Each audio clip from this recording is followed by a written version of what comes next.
Hello students, तो आज हम पढ़ेंगे anatomy and physiology of blood. Start करते हैं इंट्रोडक्शन ऑफ ब्लड के साथ। ब्लड जो है कनेक्टिव टिश्यू है जो कि हमारी बॉडी के सारे सिस्टम को कनेक्ट करके रखता है, जिसमें plasma and formed element meaning blood cells present होते हैं। फिजिकल कैरेक्टरिस्टिक ऑफ ब्लड में अगर हम ब्लड के कलर को देखें, देन ब्लड का जो कलर है वो रेड होता है। ऑक्सीजन कम या ज़्यादा होने से ब्लड का जो कलर है वो चेंज हो जाता है। फॉर एग्जाम्पल, अगर ब्लड में ऑक्सीजन का कंटेंट कम है देन ब्लड जो है ब्लू कलर का हो जाता है। इसके अलावा ब्लड का जो वॉल्यूम है 5 to 6 लीटर इन मेल्स होता है and 4 to 5 litre in female. Blood का जो pH है वो स्लाइटली बेसिक होता है, जो कि 7.35 एंड 7.45 के बिटवीन होता है। विस्कोसिटी 4.5 to 5.5 होती है। टेम्परेचर जो है ब्लड का वो 38 डिग्री सेल्सियस होता है।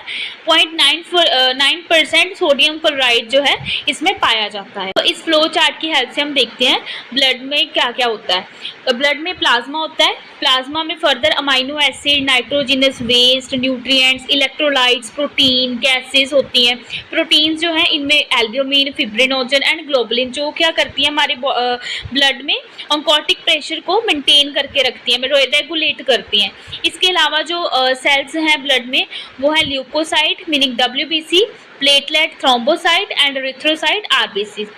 ल्यूकोसाइट जो है फर्दर दो तरह के होते हैं, granulocyte and agranulocyte. Granulocyte में neutrophils, basophils, eosinophils, then agranulocyte में लिम्फोसाइट्स एंड मोनोसाइट होते हैं।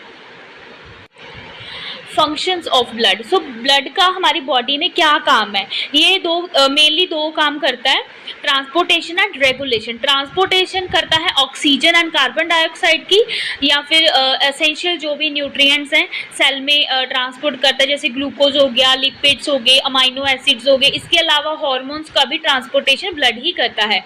ब्लड के थ्रू ही जो हार्मोन्स है हमारी बॉडी में ट्रैवल करते हैं। इसके अलावा इसका अनदर जो फंक्शन है वो है रेगुलेशन। ये हमारी बॉडी के टेम्परेचर को रेगुलेट करता है। इसमें जो वाटर होता है, प्रोटीन्स या फिर इलेक्ट्रोलाइट्स हैं, वो क्या करती हैं बॉडी टेम्परेचर को रेगुलेट करती हैं। देन pH का लेवल भी है जो ब्लड में बफरिंग सिस्टम के कारण मेंटेन रहता है। ये थी फंक्शन ऑफ ब्लड। मैंने आपको बताया कि ब्लड जो है प्लाज्मा प्लस ब्लड सेल्स का मिक्सचर होता है, ठीक है। ब्लड सेल में हमारे पास 3 तरह के सेल होते हैं, RBCs, WBCs and platelets. RBCs का अनदर नेम रिथ्रोसाइट होता है, WBC का अनदर नेम ल्यूकोसाइट होता है, और प्लेटलेट्स को हम थ्रोम्बोसाइट भी बोलते हैं। ओके स्टूडेंट्स, नेक्स्ट हम पढ़ते हैं रिथ्रोसाइट के बारे में।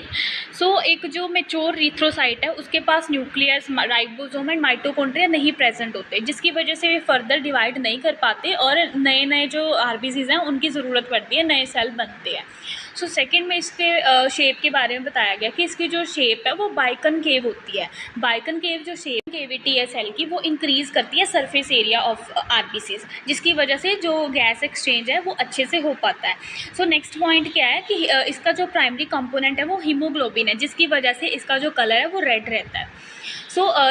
इसके अंदर जो है वो स्ट्रेचेबल फाइबर्स पाए जाते हैं, कोलेजन फाइबर्स पाए जाते हैं, जिसको हम बोलते हैं स्पेक्ट्रिन, जिसकी वजह से ये फ्लेक्सिबल होते हैं। रेड ब्लड सेल जो है फ्लेक्सिबल होते हैं। ये क्या करती है कि नैरो जो कैपिलरीज हैं उनसे स्क्वीज आउट हो जाते हैं। नेक्स्ट हम पढ़ते हैं कि रेड ब्लड सेल बॉडी में कितने होते हैं। अगर मेल में देखा जाए देन 5 to 5.5 मिलियन RBCs पर क्यूबिक मीटर पाए जाते हैं, और फीमेल्स में 4 to 4.5 मिलियन RBCs पर क्यूबिक मीटर पाए जाते हैं। नेक्स्ट है फॉर्मेशन ऑफ RBCs की फॉर्मेशन को हम रिथ्रोपॉइसिस भी बोलते हैं। ये जो प्रोसेस है वो बोन मैरो में होता है। बोन मैरो में इसके जो स्टेम सेल्स होते हैं, प्लूरिपोटेंट स्टेम सेल होते हैं, उसकी वजह से और जिसके साथ सारे ही तरह के ब्लड सेल जो बनते हैं उन्हें बोलते हैं हीमोपोइटिक स्टेम सेल, ठीक है। ब्लड में RBCs के एंटर होने से पहले काफ़ी सारे स्टेजेस को क्रॉस करके आते हैं ये सेल। जितनी भी सीरीज़ ऑफ स्टेप को ये क्रॉस करके आते हैं, जैसे जैसे आगे बढ़ते जाते हैं अपना न्यूक्लियाई को लूज़ करते जाते हैं, जिसकी वजह से ये मैच्योर बनते हैं और स्मॉलर बनते हैं। सो स्टूडेंट्स नेक्स्ट हम देखते हैं कि स्टेप्स ऑफ रिथ्रोपोइसिस। रिथ्रोपोइसिस में क्या होता है कि फर्स्ट जो हिमोपोइटिक सेल होता है वो होता है प्रो रिथ्रोब्लास्ट। देन उसके बाद ये चेंज हो जाता है बेसोफिल रिथ्रोब्लास्ट में, then further polychromatophil erythroblast, then orthochromatic erythroblast. So ये जो 4 सीरीज है ना ये होती हैं बोन मैरो में। फर्दर जो इमेच्योर ब्लड सेल है रेटिकुलोसाइट वो पेरिफेरल ब्लड में सर्कुलेट करता है। जब मैच्योर हो जाता है देन वो रिथ्रोसाइट बन जाता है। सो ये जो सीरीज़ है, सो ये जो 4 स्टेप्स हैं ये होते हैं 5 दिन, 5 दिन ये स्टेप चलते हैं और उसके बाद 2 दिन में रेटिकुलोसाइट जो बनने का प्रोसेस होता है। सो टोटल जो है 7 दिन लगते हैं एक आरबीसीज को फॉर्म होने के लिए। सो जैसे जैसे ये step by step further move करते जाते हैं वैसे वैसे जब तक ये रेटिकुलोसाइट बनते तब तक इनमें न्यूक्लियस जो है वो डिसअपियर हो जाता है, उसमें प्रेजेंट नहीं होता। सो मेच्योर जो आरबीसी होता है उसे हम क्या बोलते हैं, रिथ्रोसाइट, जिसमें न्यूक्लियस प्रेजेंट नहीं होता। So next are function of RBCs, red blood cells. Red blood cell का जो फंक्शन है वो ये है कि ऑक्सीजन को लंग्स से टिश्यू तक लेके जाता है और हीमोग्लोबिन जो है ऑक्सीजन के साथ बाइंड होता है, देन पूरे बॉडी में ये सर्कुलेट करता है as a oxyhaemoglobin. Then इसका सेकेंड फंक्शन ये है कि ये कार्बन डाइऑक्साइड को टिश्यू से लंग्स तक लेके जाता है। हीमोग्लोबिन जो है कार्बन डाइऑक्साइड के साथ बाइंड होके बनाता है कार्ब हीमोग्लोबिन, जो कि टिश्यू से लंग तक पहुंचता है। देन उसके बाद इसका नेक्स्ट फंक्शन ये है कि मेंटेन करता है एसिड बेस बैलेंस को। सो जो एचबी होता है आरबीसीज में वो क्या करता है, एक good buffer, as a good buffer function करता है। सो इसका जो एक्शन ये है कि ये जो H+ आइंस होती हैं उसकी कंसंट्रेशन को रेगुलेट करता है एंड एसिड बेस बैलेंस को मेंटेन करके रखता है। इसके अलावा ब्लड ग्रुप की जो डिटर्मिनेशन है वो भी HP आरबीसी से जो है वो करते हैं। सो आरबीसी के पास क्या होता है कि एंटीजन होते हैं ब्लड ग्रुप के, antigen like A antigen, B antigen and RH factor, जिसकी हेल्प से हम डिटरमिन कर सकते हैं, पहचान सकते हैं कि ब्लड ग्रुप कौन सा है। एंड जो भी रिएक्शंस होती है incompatibility, due to incompatibility blood transfusion में, सो उसको हम रोक सकते हैं। सो हीमोग्लोबिन जो है इसके जो 200 से 300 मिलियन मॉलिक्यूल्स हैं वो हर एक आरबीसी में पाए जाते हैं। हर एक जो हीमोग्लोबिन है उसके पास 4 जो है प्रोटीन चेन्स होती हैं जिसको हम ग्लोबिन प्रोटीन बोलते हैं। सो हर एक चेन के पास एक रेड कलर का पिगमेंट होता है, रेड पिगमेंट होता है जिसे हम हेम बोलते हैं। सो हर एक हेम के पास एक आयरन मॉलिक्यूल होता है जिसके साथ जो है ऑक्सीजन बाइंड अप करती है। सो आइडियली जो हीमोग्लोबिन है, एक हीमोग्लोबिन मॉलिक्यूल के पास 4 ऑक्सीजन मॉलिक्यूल पाए जाते हैं। सो स्टूडेंट्स नेक्स्ट हम पढ़ते हैं कि जब हमारी बॉडी में आरबीसीज का लेवल कम हो जाता है, जब हमारी बॉडी में ऑक्सीजन का लेवल कम हो जाता है ब्लड में, देन क्या होता है कि एक हार्मोन स्क्रीट किया जाता है किडनी के द्वारा जिसका नाम है रिथ्रोपोइटिन। वो क्या करता है कि बोन मैरो को स्टिमुलेट करता है ताकि आरबीसीज की प्रोडक्शन को इंक्रीज़ किया जाए। सो नेक्स्ट हम पढ़ेंगे डिस्ट्रक्शन ऑफ आरबीसीज, जिसे हम हेमोलाइसिस भी बोलते हैं। सो लाइफ स्पैन जो आरबीसीज का होता है, एवरेज जो होता है वो 120 डेज़ का होता है। अगर हम रेंजेस में देखा जाए देन 105 to 200 डेज़ होता है। जो स्प्लीन एंड लीवर की ब्लड वेसल्स की लाइनिंग है उसमें जो है मैक्रोफेजेस होते हैं, वो क्या करते हैं, फेगोसाइटोसिस करते हैं old and damage to RBCs का। फेगोसाइटोसिस मीनिंग एनगल्फ कर लेते हैं। देन उसके बाद जो हीमोग्लोबिन है वो ब्रेक डाउन हो जाता है अमाइनो एसिड एंड आयरन में, एंड पिगमेंट बिलिरुबिन जो है वो रिलीज़ हो जाता है बॉडी से। आयरन जो है वो नया हीमोग्लोबिन बनाने में यूज़ होता है, एंड जो बिलिरुबिन है वो ट्रांसपोर्ट हो जाता है लीवर को एंड एक्सक्रीट हो जाता है इंटेस्टाइन के थ्रू बाइल में। सो नेक्स्ट हम पढ़ते हैं destruction of RBCs in the flow chart.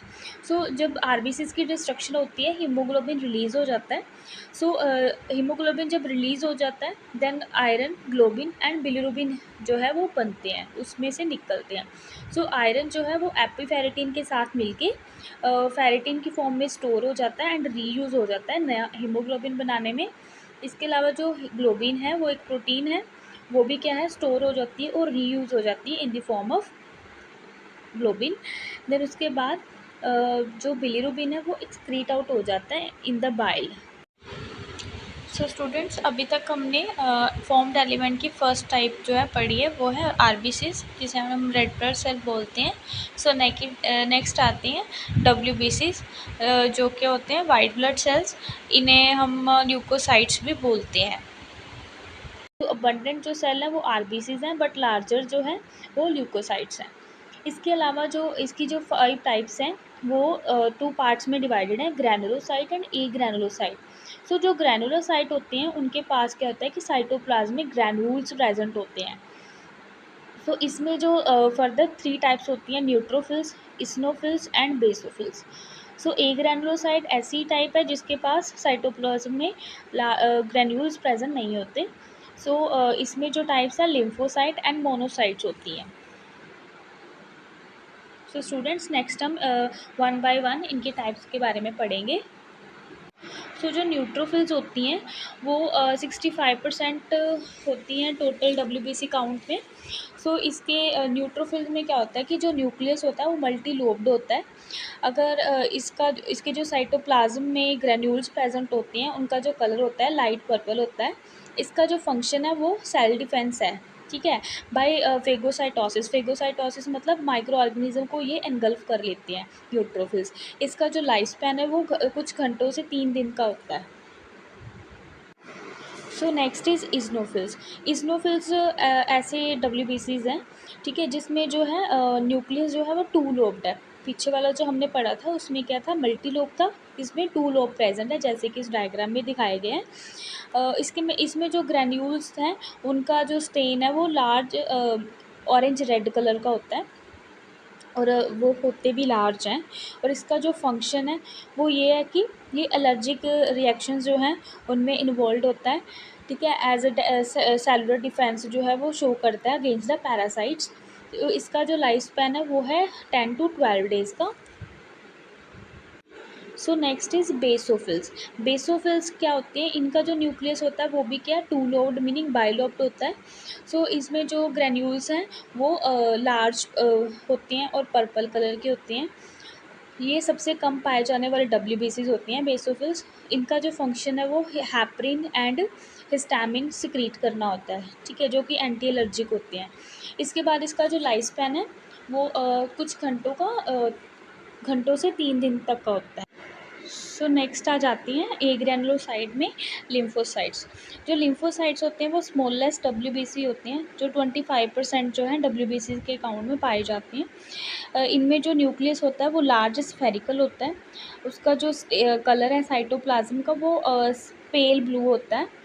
इसमें फर्दर 2 टाइप्स पाई जाती हैं, T lymphocyte and B lymphocyte. जो टी लिम्फोसाइट है वो डायरेक्टली अटैक करती हैं इन्फेक्टेड और कैंसरस सेल्स में, और जो बी लिम्फोसाइट है वो प्लाज्मा सेल्स में पाई जाती हैं, जो क्या करते हैं इम्यूनोग्लोबिन जो है प्रोड्यूस करती हैं। इसका जो लाइफ स्पैन है वो डेज़ टू ईयर्स तक होता है। जैसे कि इस फ्लो चार्ट में हमें बताया गया कि लिम्फोसाइट जो है वो 2 टाइप्स के होते हैं, B lymphocyte and T lymphocyte. जो बी लिम्फोसाइट है वो क्या होते हैं, प्लाज्मा सेल में प्रेजेंट होते हैं और एंटीबॉडीज़ को प्रोड्यूस करते हैं। टी लिम्फोसाइट जो है वो helper T cell and cytotoxic T cell, ये क्या करते हैं, डायरेक्टली अटैक करते हैं जो भी माइक्रो ऑर्गेनिज्म प्रेजेंट होता है। उसके बाद आ जाता है मोनोसाइट। सो मोनोसाइट जो है वो लार्जेस्ट होते हैं डब्ल्यूबीसीज में। इनके जो न्यूक्लियाई की जो शेप है वो किडनी शेप होती है। साइटोप्लाज्म जो है ब्लू ग्रे कलर का होता है। ये क्या करते हैं, फेगोसाइटिक सेल हैं, ठीक है, वो जो करते हैं कि कैपेबल होते हैं कि कोई बैक्टीरिया, डेब्रिस या कैंसर सेल्स हैं उन्हें इंजेस्ट कर सकें, उन्हें एनगल्फ कर सकें, खा जाते हैं ये। उसके बाद इन टिश्यू अगर हम टिश्यू में देखा जाए तो इन्हें हम मैक्रोफेजेस बोला जाता है। सो इसका जो लाइफ स्पैन है वो मंथ्स का होता है। सो डब्ल्यूबीसीज की जो फॉर्मेशन है, जो ग्रैनुलोसाइट्स डब्ल्यूबीसी हैं वो क्या और कहाँ पे ओरिजिनेट होते हैं, बोन मैरो में। और जो ए ग्रैनुलोसाइट है वो फॉर्म होती हैं लिम्फेटिक टिश्यूज़ में। सो नेक्स्ट है प्लेटलेट्स। प्लेटलेट्स को हम थ्रोम्बोसाइट्स भी बोलते हैं। ये क्या होते हैं कि स्मॉल होते हैं, नियरली कलरलेस होती हैं, इरेगुलर इनकी शेप होती है। बेसिकली इनके पास 3 इंपॉर्टेंट जो हैं फिजिकल प्रॉपर्टीज़ हैं। First is agglutination, adhesiveness and aggregation. Agglutination में क्या है कि अगर कोई भी बैक्टीरिया, पैरासाइट या वायरस, कुछ भी माइक्रो ऑर्गेनिज्म आता है, देन ये क्या करते हैं, क्लम्प फॉर्म करते हैं, उनके अगेंस्ट जो है फाइट करने लगते हैं। उसके बाद एडहेसिवनेस, जहाँ पे कोई भी इंजरी हो वहाँ पे क्या करते हैं, इकट्ठे हो जाते हैं, क्लोक बना लेते हैं, क्लोक कोगुलेशन करते हैं। एग्रीगेशन में भी सेम वैसे है कि ये इकट्ठे हो जाते हैं, वहाँ पे प्लग बना लेते हैं, प्लग फॉर्म कर लेते हैं ताकि फर्दर जो है ब्लीडिंग ना हो। उसके बाद इसके 2 मेन फंक्शन है, haemostasis and coagulation. Haemostasis, haemo meaning blood, stasis मतलब स्टॉप या फिर सीज। सो इसका जो मेन फंक्शन यही है कि ये ब्लड फ्लो को स्टॉप कर देता है जहाँ पे भी ब्लीडिंग हो। और क्या करता है कि कोगुलेशन करता है, ब्लड क्लॉटिंग करता है। सो जो प्लेटलेट्स हैं वो एक मेगा कैरियोसाइट जो एक सेल होता है, लार्ज सेल होता है, उसकी फ्रेगमेंटेशन से जो है प्लेटलेट्स बनते हैं। इनका जो लाइफ स्पैन होता है वो 7 डेज़ का होता है। हमारा लास्ट प्लाज्मा। सो हमने अब तक क्या पढ़ा कि ब्लड में ब्लड दो चीज़ों से मिलके बना है, प्लाज्मा और formed element meaning blood cells के बारे में हमने अब तक पढ़ लिया है। So next is plasma. Plasma जो है 55% पाए जाते हैं और जो ब्लड फॉर्म्ड एलिमेंट्स थे वो क्या थे, 45% पाए जाते थे। जो प्लाज्मा है उसमें 90% जो क्या है वाटर होता है, लिक्विड पोर्शन बनाता है प्लाज्मा ब्लड का। इसमें जो है प्राइमरली वाटर में protein, salt, nutrients and waste जो है वो डिज़ोल्व हुए होते हैं। इसका जो फंक्शन है वो ये है कि ये ब्लड प्रेशर को मेंटेन करता है, बॉडी टेम्परेचर को रेगुलेट। सो जो प्लाज्मा है अ, वो mineral, salt, hormones and proteins जो होती हैं, जो हमारी बॉडी में बहुत इंपॉर्टेंट जो फंक्शन है परफॉर्म करती हैं, उन सबको क्या करके रखता है, कंटेन करके रखता है। सो स्टूडेंट, तो ये था हमारा formed elements and plasma. So next हम पढ़ेंगे blood groups and their types. So मिलते हैं नेक्स्ट वीडियो में।